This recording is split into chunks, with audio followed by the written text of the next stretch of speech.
أخرجت للناس تأمرون بالمعروف وتنهون عن المنكر. What makes you the best of people? Because you are Saudis, you are Pakistanis, you are Malaysians, what? He says, no, تأمرون بالمعروف وتنهون عن المنكر, because you enjoin what is right and you forbid what is wrong. These are your qualifications. وتؤمنون بالله, and you believe in Allah. If these are your qualities, then you are the best of people. Not your race, not your language, not your color. You stand for this? تأمرون بالمعروف وتنهون عن المنكر وتؤمنون بالله. You are the best of people. But if once you become the best of people, this status, this position Allah puts you in, it also confers upon certain responsibilities. There is no honor without responsibility. Every position of honor carries with it certain responsibilities. Our Imam, he carries a greater responsibility than the Muazzin. You agree? The person who just a sweeper, who dusts the place, he's got his responsibilities. The principal of a school has his responsibilities. The headmaster of the school has his responsibilities. The manager, you are a manager, you have certain responsibilities. You are the ruler in the country, you have your responsibilities. In the house, you have your responsibilities. There is no position of honor without responsibility. You can't get honor, prestige, status, and you have nothing to do. Once you are khayra ummatin, best of people, it carries that amount of responsibility.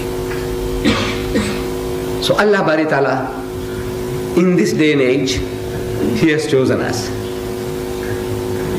And He's warning us that, O Muslims, if you turn back from your duties and responsibilities, which He has imposed upon you, for giving you this high and noble status, He will substitute in your place another people. يَسْتَبْدِلْ قَوْمًا غَيْرَكُمْ.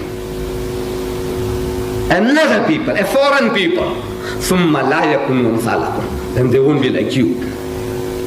You don't carry out your responsibilities, out you go. The Imam doesn't do his job, what do you do? Get another Imam. The Muazzin, he doesn't wake you for Fajr, what do you do? Replace him. Your bosses, you don't do your job, what does he do to you? Fire you. The manager doesn't do his job, he'll be fired. This is the law. Irrevocable law. It's unchanging law. You don't do your job, out you go. You being the khayra ummatin, you don't do anything, and Allah will keep you there on the pedestal. Because you are Malay, you are a Pakistani, you are an Arab. No, nothing, no favoritism with him. He's got no favorites. You don't do your job, get out. I'll put somebody else in your place. You don't do the job, get out. I'll put somebody else in your place. That's his law. And this law is an eternal law, unchanging law. He's doing it all the time. In the religious history of man, in the first instance, He chose the Jews, Bani Israel. You know that? He sent prophets after prophets to them. Out of the 4 heavenly books that we Muslims, we say we believe in, we say we believe in the Torah, we believe in the Zabur, we believe in the Injil, and we believe in the Furqan. The Furqan is the Quran. Out of the 4 books, 3 of them, 75% of the books are Jewish books. You know that? Books given to Jews. Hazrat Musa alayhi salam, a Jew, he was given the Torah. Hazrat Dawud alayhi salam, a Jew, was given the Zabur. Hazrat Isa alayhi salam, a Jew, he was given the Injil. Jew. Out of the 4 books, 3 are Jewish books. 75% Jewish books. We say we believe that they were sent by Allah. He chose them. He sent prophets after prophets to them. Some of the names we give our children, we say Musa, Jewish name. Dawud, Jewish name. Ishaq, Jewish name. Yahya, Jewish name. You know that? Jews, our children, we give them Jewish names. Why? Because these are the names of the righteous servants of God. We are not ashamed to give these names to our children. But the fact remains that Allah chose them. He sends prophets after prophets to them to do a certain job of work. They didn't do it. They didn't fulfill their obligation. So a Jew among the Jews, Hazrat Isa alayhi salam, he is telling his people according to the so-called Injil, the New Testament of the Christians. Hazrat Isa alayhi salam is made to say, and the kingdom of God, this high position, this honor, this status, will be taken away from you and given to a nation bringing forth the fruits thereof. This position that you are holding will be taken away from you and given to somebody else. And who that somebody else will be? A nation that will produce fruits. You don't produce fruits? Cut it off. Burn it. Trees that don't bear fruit, what do you do with the trees? Just an ornament? Doing nothing? Chop it off. Useless. Occupying valuable space. You too? You do the same? Chop it off. Replace you. So Hazrat Isa alayhi salam told the Jews that you will be displaced by somebody else. And there is another law seems to be at work, that when he displaces one group of people by another, almost invariably that people who displaces you, who replaces you, is a nation, is a community that you have been looking down upon. That's Allah's punishment. The one you look down upon the most, He makes them to sit on your head.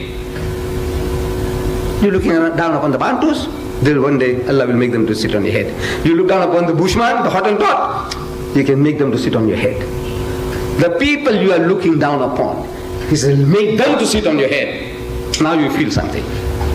You still feel that we were the master race, we are less than that. Down, you serve now. In Syria,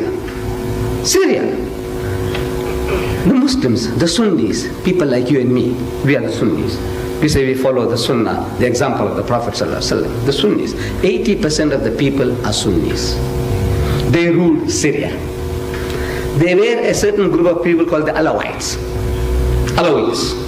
Syrians, but they belong to a different community. They believe that Hazrat Isa alayhi salam is God. Same like the Christians say that Jesus is God, they say Hazrat Ali is God. And the Sunnis, they exploited these people, as we exploit the African. They exploited them. They won't send their sons to the army. That's for these low down people, low caste, the Alawites. Let them go and join the army, let them go and join the police force. Our sons, we're going to do business.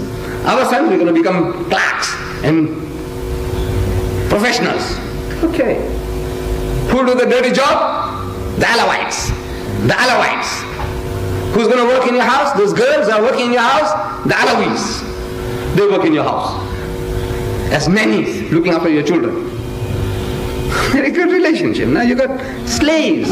Slaves in the days, in the 20th century, you got slaves working for you. They are your slaves. Allah turned the tables. That less than 20% of the people are now ruling 80% of the Syrians. Unimaginable, you can imagine it. يَسْتَبْدِلْ قَوْمًا غَيْرَكُمْ. There is a law at work. Why won't you learn? You don't do the job. You don't dirty your hands. No, you don't dirty your hands. You don't do policing. You don't join the army. And this guy must do it. This low caste. That low caste fellow. Right. So now he's got the army, the weapons. One day coup d'etat, toppling the government, and he's now set in position. The 20% is ever there to subjugate you and keep you down. 80% is keeping 80% down.